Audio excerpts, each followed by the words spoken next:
என் மேலே வழக்கு போடுறாரு ஒரு இன்ஸ்பெக்டர், என்னை கைது செய்ய வர்றாரு வேற ஒரு இன்ஸ்பெக்டர். ஆஸ்பத்திரியில் ப்ரெஷர் எடுக்கிறாங்க, ப்ரெஷர் இப்போ ஹையாக இருக்கு. அங்கேயே மாத்திரையை கொடுங்கன்னு சொல்லி எனக்கு மாத்திரையை வற்புறுத்தி சாப்பிட வச்சு பிளட் ப்ரெஷரை இறக்க வச்சு ஜெயிலுக்கு கூட்டிட்டு போறாங்க. இவங்கெல்லாம் மனிதங்களா மிருகங்களா?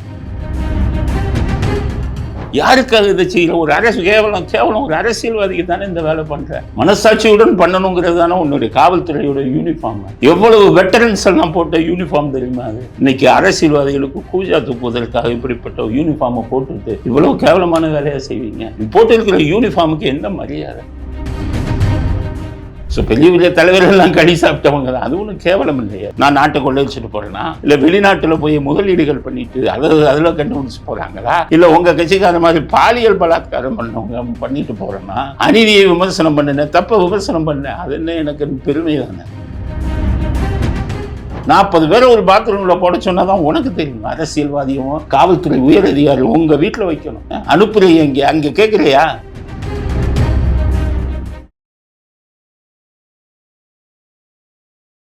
இன்னைக்கு போலீஸ் கூண்டாஸ் போடுவான், நாளைக்கு கட்சி ஆளுங்கட்சி மாட்டா உங்க மேலேயும் போலீஸுக்கு கூண்டாஸ் போடுவான். கூண்டாஸ் தான் அவனுக்கு டிக்கெட் கிழிக்கிற மாதிரி இருக்க. கூண்டாஸ் யார் மேல போடுறாங்களோ தவறுகளா அவர்களுக்கெல்லாம் சொல்கிறேன், உயர் நீதிமன்றத்தில் போய்கிட்டு ஏபிஎஸ் கார்பஸ் போட்டு 6 மாசம் காத்துக்கிட்டு இருக்காதீங்க. ஆர்டிகல் 35 ஆஃப் த கான்ஸ்டியூஷன்ல டைரக்டா உச்ச நீதிமன்றத்துக்கு போய் கூண்டாஸை காலி பண்ணுங்க. தாமரக்கணிங்கிற எம்எல்ஏ கூண்டாஸ் போடும்போது உச்ச நீதிமன்றத்தில் தான் போய் காலி பண்ணாரு. அதனால உச்ச நீதிமன்றத்துக்கும் அதற்கு இது இருக்கு, ஜூரிஸ்டிக்ஷன் இருக்கு. ரொம்ப பேருக்கு தெரியுது இல்லை. 2வது கூண்டாஸ் வந்து கூண்டாஸ் செல்லாதுன்னு போடுறான்ல, அந்த கூண்டாஸை போட்ட அதிகாரி காவல்துறை அதிகாரி மேல வழக்க போட்டு அவங்க நஷ்டம் எடுக்கலுங்க. அப்பதானுங்க கூண்டாஸ் போட மாட்டாங்க. கூண்டாஸ்னா என்ன? நான் இப்ப வழக்கே போட போறேன் உச்ச நீதிமன்றத்தில். குண்டர்கள் சட்டத்தை காவல்துறை தனியாக இயக்குவதற்கு அதிகாரத்தை வந்து நீக்கணும்.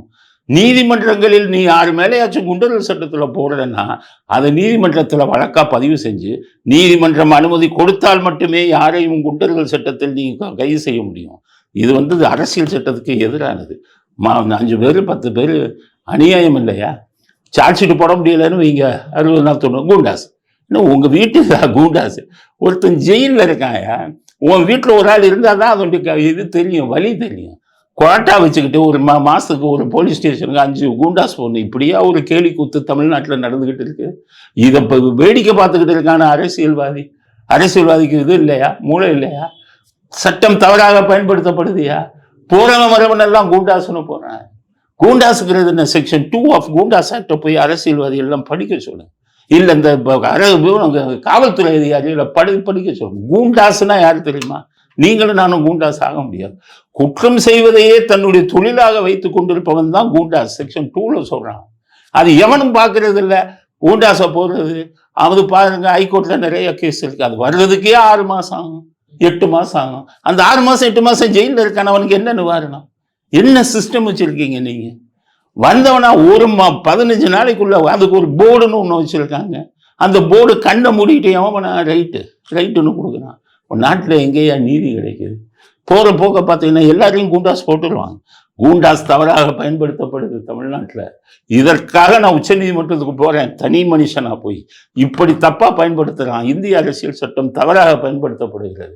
இனிமேல் நீதிமன்ற அனுமதி இல்லாமல் காவல்துறை தன்னிச்சையாக யாரு மேலேயும் குண்டர்கள் சட்டத்தில் கைது செய்யக்கூடாதுன்னு போட்டு நான் ஆர்டர் வாங்குறேன்னா இல்லையான்னு பாருங்க. அப்போவாச்சும் தமிழ்நாட்டுக்கு விமோச்சனம். படித்தவன் ஒரு அரசியல்வாதியாக வந்தால் இதெல்லாம் யோசிப்பாங்க.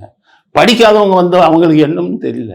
தன்னுடைய எதிரிகள் எல்லாம் போடுறதுக்கு ஒரு ஆயுதமாக பயன்படுத்தப்படுகிறது குண்டர்கள் சட்டம். இது வந்து திமுக ஆட்சியில் நிறைய கூண்டாஸ் போடப்பட்டுச்சா சார்? அதிமுக ஆட்சியிலும் எல்லா ஆட்சியிலையும் போட்டாங்க, அதிமுக ஆட்சியிலையும் போட்டாங்க. நான் இப்போ வன்மையாக கெடுக்கணும். அரசியல்வாதிகள் தங்களுடைய அரசியல் எதிரிகளை பழி வாங்குவதற்கு காவல்துறையிடம் சொல்லி போட்டுக்கிட்டு இருக்காங்க. யாரும் டேமேஜ் கேட்கறது இல்லைங்க. இப்போ என் மேலே இதுக்கு அனுப்புனாங்க, எல்லாரும் மேலேயும் வழக்கு போட்டேன். நீதிபதி மேலே வழக்கு போட்டுருங்க. எப்படியா என்னை உள்ள தள்ளிட்டீங்க? நான் என்ன தப்பு பண்ணேன்? எப்படியா மேஜிஸ்ட்ரேட் என்னை உள்ள தள்ளிட்டீங்களே? உச்ச நீதிமன்ற தலைமை நீதிபதிக்கு மேஜிஸ்ட்ரேட் மேலேயே கம்ப்ளைண்ட் எழுதியிருக்கேன். எப்படி என்னை உள்ள தள்ளினாரு கேளுங்க. உங்க உச்ச நீதிமன்றம் தானப்பா சொல்லுது 7 வருடத்துக்கு குறைவான தண்டனை உள்ள குற்றங்களை வந்து நீங்க வந்து வழக்கு போட்டா நீதிபதி சிறைக்கு அனுப்பக்கூடாதுன்னு இருக்கேன். என்னை எப்படி உள்ள தள்ளினீங்க? மேஜிஸ்ட்ரேட் எப்படி உள்ள தள்ளினீங்க? இன்ஸ்பெக்டர் அவங்க பாட்டுக்கு வராங்க. நான் போட்ட அந்த 41A நோட்டீஸில் ஆன்டிடேட் இவங்களே கையெழுத்து போடுறாங்க, இவங்களே டேட்டு போடுறாங்க. எல்லாத்தையும் உச்ச நீதிமன்ற தலைமை நீதிபதிக்கு புகாராக கொடுத்துருக்கேன். இவர்களே என்னுடைய கையெழுத்து போட்டு டேட்டை வந்து போலீஸே போடுறாங்க. அப்போ என்னங்க நாட்டில் எங்கெங்க நீதிக்கு போகுது? எங்கே போனாலும் இப்படி தானா? போலீஸும் இப்படி இருக்காங்க. கேட்டா ஒரு அரசியல்வாதியை பேரன்னு சொல்றாங்க. அவர் தான் அவர் இப்போ உங்களை கைது பண்ண சொன்னா, அவர் கைது பண்ண சொன்னா கைது பண்ணிடுவீங்களா? அப்போ யூடியூப்னு ஒன்று இருக்க, அது ஆர்டிகல் 19 ஆஃப் த கான்ஸ்டியூஷன் பேச்சுரிமை சம்பந்தப்பட்டதாச்சே. அதுவும் பொலிட்டிக்கல் வியூஸ்.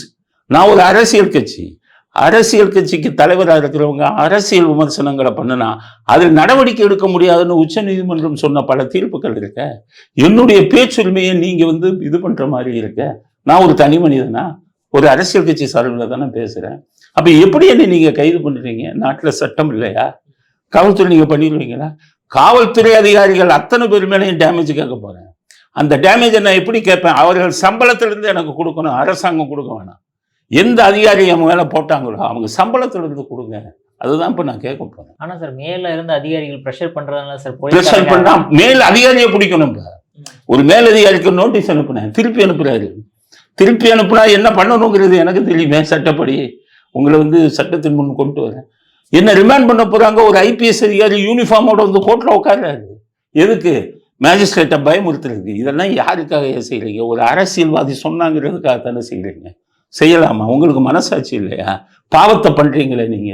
ஒரு தப்பும் பண்ணாதுன்னு ஜெயிலுக்கு அனுப்புறீங்களே, அதனுடைய சாபம் உங்க குடும்பத்துல உங்க பிள்ளைங்கள் எல்லாம் பாதிக்கும். மனசாட்சியுடன் செயல்படுங்க அதிகாரிகளை. அதைத்தான் நான் சொல்றேன். நிராபராதிகளை நீங்க தண்டிக்க கூடாதுங்க. என்னத்தை பேசிட்டேன்? மாதிரி ஒரு தீர்ப்பு கொடுத்துருக்காங்க. இது சட்டத்துக்கு எதிரானது. அதில் அவங்களுக்கு இதுவே வராது. விஜய் போன்ற நடிகர்களை வந்து கைது செய்யணும்னு சொல்லியிருக்கீங்க. அப்படின்னா விஜயை அந்த வழக்கில் ஒரு பார்ட்டியா சேர்த்து அவருக்கு வாய்ப்பு கொடுத்து அவருடைய கருத்தையும் கேட்டுத்தான் நீங்க அவரை கைது செய்யணும்னு சொல்லணும். சட்டப்படி அது செல்லாது. இதைத்தான் நான் சொன்னேன்.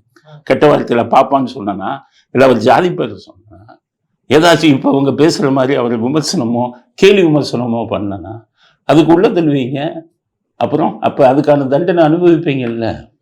அதனால கூடிய சீக்கிரம் சம்பந்தப்பட்ட அரசியலுவாதிகளும் ஜெயிலுக்கு போகிறாங்க.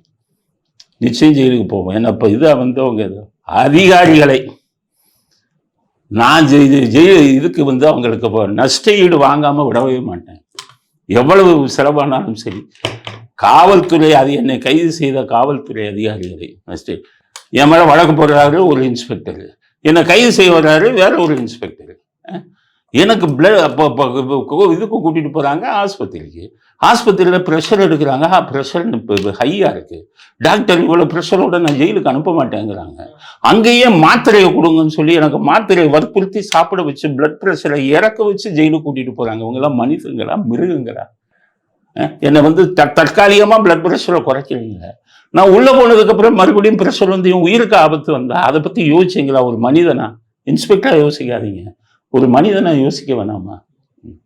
அதனால அங்கே நான் உள்ள ஆஸ்பத்திரியில் உட்காந்துக்கிட்டு இருக்கேன். ஒரு திமுக காரர் வந்து ஐயா ஏன் உட்காந்துருக்கீங்கன்னு என்னை அரெஸ்ட் பண்ணிட்டாங்கன்னா என்ன கேள்வி கேட்டார் தெரியுமா? திமுக காரர் அந்த இன்ஸ்பெக்டரை பார்த்து, நீங்களாம் மனுஷங்களா? நாசமா போவீங்க. அவர் யாருன்னே தெரியல. அவர் நம்ம யூடியூப்பை பார்க்குறவரான். ஆஸ்பத்திரியில் உட்காந்துருக்கும் போது என்கிட்ட கேட்டு அவங்ககிட்டயே சொல்கிறார், இந்த பாரு ஸ்டாலின் கார்டு இருக்கு, நான் திமுக காரன், அவரை இவரெல்லாம் ஏன் கைது பண்ணுறீங்க அப்படின்னு கேட்குறாரு. அப்போ அவர்களுக்கு இருக்கும் மனசாட்சியும் மனிதாபிமானம் காவல்துறை அதிகாரிகளுக்கு இருக்கும். எந்த அளவுக்கு டெஸ்பரேட்டா இருக்காங்க பாருங்க சார். அதனால என்னுடைய இதில் நான் பார்த்தது மனிதாபிமானமே மனசாட்சிங்கிறதே காவல்துறையிட்ட இல்லைங்க. என்கிட்ட கையெழுத்து டேட் போடாதீங்க சாருங்கிறான். அப்போ நான் என்ன நினைச்சேன், நானும் காவல்துறையில் இருந்தது டேட் போட வேணாம்னு சொல்கிறாங்க. சரி அவங்க நம்பி பண்ணுவோம்னா என்னை இது பண்ணிட்டு கையெழுத்து இது டேட்டை இவங்க கையிலே போட்டு இவருக்கு இந்த நோட்டீஸை முன்னாடியே கொடுத்தோம், இவர் நோட்டீஸுக்கு வந்து ஒரு ஒபே பண்ணலை, அதனால கைது செய்யணும்னு கொண்டு வரான். யாருக்காக இதை செய்யல? ஒரு கேவலம் ஒரு அரசியல்வாதிக்கு தானே இந்த வேலை பண்ற. நீ போட்டிருக்கிற யூனிஃபார்முக்கு என்ன மரியாதை? மனசாட்சியுடன் பண்ணணுங்கிறது தானே உன்னுடைய காவல்துறையோட யூனிஃபார்ம். எவ்வளவு வெட்டரன்ஸ் எல்லாம் போட்ட யூனிஃபார்ம் தெரியுமா அது? இன்னைக்கு அரசியல்வாதிகளுக்கு கூஜா தூக்குவதற்காக இப்படிப்பட்ட யூனிஃபார்மை போட்டுட்டு இவ்வளவு கேவலமான வேலையா செய்வீங்க? அதைத்தான் சொல்லுவேன். இந்த சிறைங்கிறது ஒன்றும் பெரியது. நான் இங்கே சிறைக்கு உள்ளே போகும்போதே இவரெல்லாம் வவுசி இருந்த சிறை, அது மிகப்பெரிய தலைவர்கள் இருந்த சிறைங்கிறது ஒரு இது இல்லை. இது சுதந்திரத்துக்காக எத்தனையோ பேர் சிறைக்கு போனாங்க, அது ஒன்றும் இது இல்லை. ஆனால் தவறு செய்யாமல் வெள்ளக்காரங்காலத்திலேனா சுதந்திர போராட்டத்தை எதுக்குறவனை உள்ள தள்ளலாம். இப்போ சுதந்திர நாட்டில் இருக்கும். காரணம் இல்லாமல் சட்டத்துக்கு எதிராக நீ யாரையுமே சிறைக்கு அனுப்பக்கூடாது. அப்படி சிறைக்கு அனுப்பணும்னா ஒன்று ஸ்டாரை கலட்டுறது எனக்கு தெரியும், உன் சம்பளத்திலிருந்து நஷ்ட ஈடம் வாங்குவதற்கு எனக்கு தெரியும், அதைத்தான் பண்ண போகிறேன் அப்படிங்கிறது தான். மனசாட்சி எல்லாத்தையுமே அடகு வைக்கிறாங்க. அரசியல்வாதி தான் நாட்டில் எப்படி இருக்கான், அதிகாரிகள் இது பண்ணிட்டு எப்படி இருக்காங்க, ஐபிஎஸ் படித்தவங்களே எப்படி இருக்காங்க, ஐபிஎஸ் நல்லா படித்தவங்களுக்கு தானே கொடுக்குறாங்க. அதனால் கடுமையான இதை தெரிவிச்சுக்கிறேன் காவல்துறைக்கும். குண்டாஸ் எல்லாம் அப்படி அக்கிரமம் பண்ணாதீங்க, போட போகிறேன் பாருங்கள் சுப்ரீம் கோர்ட்டில். உங்களுடைய இதை கலக்கிறேன் நான், உங்கள் அதிகாரத்தை இப்படியா பயன்படுத்துவீங்க? உள்ள பயந்துக்கிட்டு இருக்காங்க, அங்கேருந்து ஓடி வரான், ஐயா நான் குண்டாஸ் போட்டாங்க. அவெல்லாம் வக்கீலுக்கு பணம் கொடுக்கறதுக்கே தகுதி இல்லாமல் அங்கே இருக்கிற ஏழைய கொஞ்சம் கூட மனசாட்சி இல்லாமல் அவன் மேலே தான் குண்டாஸ் ஏன் போடுறாங்கன்னா சார்ஜ் ஷீட் போட முடியலையா, அதனால வெளில வந்துடக்கூடாது. அவன் எங்கேயா வெளியில் வருவான், வக்கீலுக்கு பணம் கொடுக்காம உள்ள இருக்கான். உங்களால் காவல்துறையால் பல ஏழைகள் தப்பே செய்யாம பொய் வழக்கு போட்டிருக்கீங்க. பல ஏழைகள் பணம் இல்லாம வருஷ கணக்கில் ஜெயிலில் உட்காந்துக்கிட்டு அங்கே வேலை செஞ்சுக்கிட்டு இருக்கான். நான் கண்ணால் பார்த்தது. ஒரு தப்பம் பண்ணாதவங்க, சின்ன சின்ன தவறுகளை பண்ணவங்க கூட குண்டாஸ். என்ன ஏன்னா அவன் சார்ஜ் ஷீட் போடணும், ஒன்று டிஸ்மிஸ் பண்ணணும், ஒன்று சஸ்பெண்ட் பண்ணணும். காவல்துறை அதிகாரிகள் உன் கடமை தானே குற்றத்து பத்திரிகை தாக்கல் செய்ய, அதை நீ செய்யலைன்னா அவன் பலிகடை ஆகணுமா? ஒன்றைத்தான் சஸ்பெண்ட் பண்ணணும், கேட்கணும் 3 மாதத்துல ஏன் நீ சார்ஜ் ஷீட் போடலன்னு அந்த சம்மந்தப்பட்ட காவல்துறை அதிகாரியை சஸ்பெண்ட் பண்ணி டிஸ்மிஸ் பண்ணுங்க. அதை விட்டுக்கிட்டு பாவம் வக்கீலுக்கே பணம் கொடுக்காம எத்தனை பேர் உள்ள உட்காந்துருக்கான் தெரியுமா? பணம் இல்லாமல் சொந்தக்காரன் கூட பார்க்கறதுக்கு ஆள் இல்லை. ஆட்சி வச்சு நடத்துறீங்கிற ஒரு கமிட்டி போட்டு ஏன் வறுமையில் இருக்கிறவன் ஜெயிலில் இருக்கான் காரணம் இல்லாமல், அவனுக்கெல்லாம் ஒரு நீதி வழங்க வேணாமா? என்ன அதுக்காகத்தான் நான் என்ன சொல்கிறேன், நான் போனதுக்கப்புறம் எனக்கு இவ்வளோ வேகம் வந்ததுக்கு காரணம் நாட்டில் இவ்வளோ அநியாயம் அக்கிரமம் ஆட்சியாளர்களாலையும் காவல்துறையாலையும் நடந்து கொண்டிருக்கிறது. இதை கண்ட்ரோல் பண்ண, இதை தடுத்து நிறுத்தக்கூடிய ஒரே தகுதி நீதித்துறைக்கு தான். அந்த நீதித்துறை வச்சு இந்த அவலங்களை எல்லாம் வருங்காலத்தில் தமிழ்நாட்டிலிருந்து இது பண்ணணும். ஒரு நியாயமான ஒரு அரசாங்கம் இங்கே நடக்கணும், நீதியும் தர்மமும் வெல்லணும் அப்படிங்கிறது தான். இது எனக்கு சிறைக்கு அனுப்புனதில் எனக்கு கிடைச்சது. எல்லாம் சொல்கிறான் திமுக காரன், எனக்கு கழிதுன்ட்டு வந்தீங்களேங்கிறான். ஐயோ நான் கழிதிங்களையா, கழிதுன்ன காலம்லாம் சிறையில் போயிடுச்சு. இப்போ சிறையில் வாரத்துக்கு 2 சிக்கன், 2 நாள் அவிச்ச முட்டை களி தின்னாங்க. எப்போன்னா 1976 உங்கள் தலைவரை எமர்ஜென்சியில் பிடிச்சி போட்டாங்கல்ல, கைகாலெலாம் ஒடிச்சாங்க, அப்போ களி தின்னாங்க. உங்கள் தலைவர்களே சாப்பிட்டாங்க. 2001 உங்கள் தலைவரை ஐயோ அம்மானு கத்துனாரு, அவரை பிடிச்சி உள்ள, அப்போ அவர் களி தான் சாப்பிட்டாரு. ஆனால் நான் போனது 2025. இப்போ சிக்கனு இது முட்டை தான். நீங்கள் எவனுமே உங்கள் வீட்டில் கூட வாரம் 2 நாள் சிக்கன் சாப்பிட மாட்டீங்க. ஆனால் ஜெயிலுக்கு போகிறவன் சாப்பிட்றான். ஆனால் களி தின்னாங்க, களி தின்றவரெல்லாம் உங்கள் தலைவர்கள் தான் அப்படிங்கிறது தான் என்னுடைய. களி தின்னதில் கேவலங்க. மகாத்மா காந்தியே பாவம் ஜெயிலுக்குள்ளே போய் களி சாப்பிட்டவர் தானே. ஸோ பெரிய பெரிய தலைவர்கள்லாம் களி சாப்பிட்டவங்க தான். அது ஒன்றும் கேவலம் இல்லையா? எதுக்காக போகிறோம் சார்? நான் நாட்டை கொள்ளையடிச்சிட்டு போகிறேன்னா, இல்லை வெளிநாட்டில் போய் முதலீடுகள் பண்ணிட்டு அதில் கண்டுபிடிச்சி போகிறாங்களா, இல்லை உங்கள் கட்சிக்கார மாதிரி பாலியல் பலாத்காரம் பண்ணவங்க பண்ணிட்டு போகிறேன்னா? ஒன்றுமே இல்லையே. விமர்சனம் பண்ணினேன், அநீதியை விமர்சனம் பண்ணினேன், தப்பை விமர்சனம் பண்ணேன், அது என்ன எனக்கு பெருமை தானே. அதனால் இவ்வளவு இது தமிழ்நாட்டில் நடந்துக்கிட்டு இருக்குது. இதுக்கு சிறைக்கு போனதுக்கப்புறம் எனக்கு சில பாடங்கள், நம்ம நாட்டில் எவ்வளோ பேர் எவ்வளவு அநீதியாக தண்டிக்கப்படுகிறார்கள், அப்பாவிகள் எப்படி உள்ள இருக்கான், பணம் இல்லாதவன் எப்படி கஷ்டப்படுறான். கவர்னர் இப்போ சொன்னார் ஒரு இதில், பணம் படைத்தவன் சிறையில் உடனே வந்துடுறான், நல்ல வக்கீல்களை பிடிச்சி. பணம் இல்லாதவன் அங்கே இது பண்ணிக்கிட்டு இருக்கான். நான் வெளியில் அப்படி வாக்கிங் போவேங்க, அந்த செடிக்கு இது ஊத்துற மாதிரி அங்கே இருக்கிறவன் டியூட்டி நான் இருக்கிறதுக்கு வருவான். நான் இருக்கிறதுக்கு அங்கே போய் நான் க்ளீன் பண்ணுறேன் சார், அங்கே போய் செடிக்கு ஊத்துறேன் என்கிட்ட அழுவான் ஒவ்வொருத்தனும். கேட்டால் சின்ன சின்ன குற்றங்களை பண்ணேன், என்னை பெயில் எடுங்கயாங்கிறான். நான் எத்தனை பேருக்கு பெயில் எடுக்க முடியும் தனி மனிதனா? இது செய்ய வேண்டியது அரசாங்கத்தின் கடமை இல்லையா? இப்படியெல்லாம் என்கிட்ட அழுதுட்டு போவாங்க. எனக்கு தூக்கமே வராது, என்னடா இப்படி இருக்க அப்படின்னு சொல்லி. அவன் ஏன் என்கிட்ட வரான்? இவர் பொது பிரச்சனைக்கு உதவி செய்வார் அப்படின்னு அவனுக்கு ஒரு இது யாரோ சொல்லியிருக்காங்க. இல்லைன்னா அவர் யாருன்னு எனக்கு தெரியும். என்கிட்ட ஏன் வராங்க? இவர் பொது பிரச்சனைக்கு உதவி செய்வார், அரசாங்கத்திடம் அந்த உதவி எதிர்பார்க்க முடியாது. காவல்துறை திருப்பி குண்டாசு போடுவான் நம்ம மேலே. அதனால் நமக்கு உதவக்கூடிய ஒருத்தர்னு என்கிட்ட வந்தாங்க. அதனால் சிறை எனக்கு நல்ல பாடத்தை கொடுத்தது. சிறைத்துறையில் இருக்கிற அதிகாரிகள் நல்லவன். அவங்க அது அரசாங்கம் எதையும் பண்ணினாதானே அவங்களால நடைமுறைப்படுத்த முடியும்.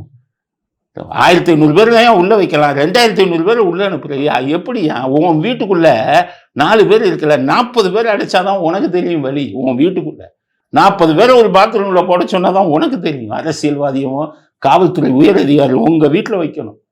அனுப்புறீங்க இங்கே, அங்கே கேட்குறியா? இப்போ புழல்ல எவ்வளவு உள்ள இது பண்ண முடியும்? 1500 ஆயிடுச்சு சார், நீ அடுத்த ஆள் அனுப்பலாமா? இல்ல, எதுக்கு எடுத்தாலும் அதான் சுப்ரீம் கோர்ட் சொல்லியிருக்காங்க, 7 வருஷம் இல்லாம ரிமாண்ட் பண்ணாங்க. பொண்டாட்டியோட சண்டை போட்டு இருக்காரு, குழந்தைய பார்க்கணும்னு அவரை பிரிச்சு ஜெயிலுக்கு அனுப்புறாங்க காவல்துறை. எப்படி இங்க இயங்குது? 4 நாள் ஜெயிலில் இருந்துட்டு வந்தாலும் வெளியில் அவர் வசதி படைத்தவர், பெயில் எடுத்து 4 நாள்ல வந்துட்டாரு. இல்லைன்னா பொண்டாட்டியோட சண்டை போட்டவனை வருஷக்கணக்கில் உள்ள வைப்பாங்க, பயில் எடுக்க ஆள் இல்லைன்னா. இது எவனுமே கண்டுக்கிறது இல்லையா நாட்டில்? அதனால பல விஷயங்களை திருத்தணும். நமக்கு ஆட்சியாளர்கள் இதெல்லாம் புரிஞ்சுக்கிட்டவன், மனசாட்சி இருக்கிறவன், மனிதாபிமானம் இருக்கிறவன் இல்லை இன்னைக்கு நாட்டில். அதனால தான் இவ்வளவு அவலங்கள் நடக்குது. அதனால எனக்கு தெரிந்த என்னால் முடிஞ்ச வரை இந்த அவலங்களை எல்லாம் தீர்த்து என்ன பண்ண முடியுமோ அது என்னால் முடிந்தவரை பண்ணணுங்கிறது தான். சிறைக்கு அவங்களுக்கு நன்றி சொல்லணும். என்னை சிறைக்கு அனுப்புனதுக்கு பல விஷயங்கள் வந்தது, அதை பூரா நான் சரி பண்ணணுங்கிறத ஒரு இதோ வந்தால் ஒரு பொது நலனில் ஒரு அக்கறை கொண்ட ஒரு தனி மனிதனாக இந்த கருத்தை பதிவு செய்யலை. இது அரசியல் இல்லை. இதில் காவல்துறையில் என்னடா நம்ம மேலே ஏதோ காவல்துறை நீ தப்பு பண்ணா சொல்லித்தானே, இப்படியெல்லாம் தப்பு பண்ணலாமா? மனசாட்சி இல்லையா? உனக்கு பிள்ளை குட்டி இல்லையா? இப்படி உள்ளதுங்கிற ஒவ்வொருத்தனி சம்பந்தம் இல்லாமல் ஒரு வருஷம் அப்படின்னு அனுப்புகிறாங்க. அதனால் மனவேதனையாக இருக்கிறது. இதெல்லாம் நான் புகாராக எழுதி ஒரு உயர் அதிகாரிக்கு அனுப்புகிறேங்க. காவல்துறையில் இவ்வளவு தப்பு பண்ணியிருக்காங்க சார், நீ இதில் இப்படி இருக்குது அங்கே சிஸ்டத்தில் நான் அனுப்புகிறேன். உடைச்சு கூட பார்க்கலங்க அந்த அதிகாரி, ரெஃப்யூஸ்டுன்னு போட்டு கையெழுத்து போட்டு அனுப்புகிறாருங்க. இவர் ஒரு உயர் பதவியில் இருக்காரு. குறைகளை யார்கிட்ட சொல்லுவாங்க? நான் வெளியில் என்னென்ன நடந்தது, யார் யார் தப்பு பண்ணா, உள்ளுக்குள்ளே எப்படி மக்கள் கஷ்டப்படுறாங்க, காவல்துறை என்ன தப்பு பண்ணி உள்ளே அனுப்புகிறான், இதெல்லாம் நீங்கள் தீர்க்கணும், நீங்கள் ஒரு உயர் அதிகாரி அப்படின்னு எழுதுகிறேன். பிரிச்சே பார்க்காம ரெஃப்யூஸ்டுன்னு ஒரு உயர் அதிகாரி போட்டாங்கன்னா அப்போ இவங்க கையிலெல்லாம் பதவி போனால் என்ன ஆகுது? அதனால தான் இத்தனை விஷயங்களையும் நான் பேசணும்னு நினச்சேன். இன்னைக்கு நீங்கள் பதவி நீக்கம் நீதிபதிகளை பற்றி பேசுனதுனால இவ்வளோ விஷயத்தையும் நான் இப்போ உங்கள் சேனல் மூலமாக பதிவு செய்ய விரும்புகிறேன். பார்க்கலாம். நன்றி சார், உங்கள் கருத்துக்களை பேசுகிறேன். நன்றி.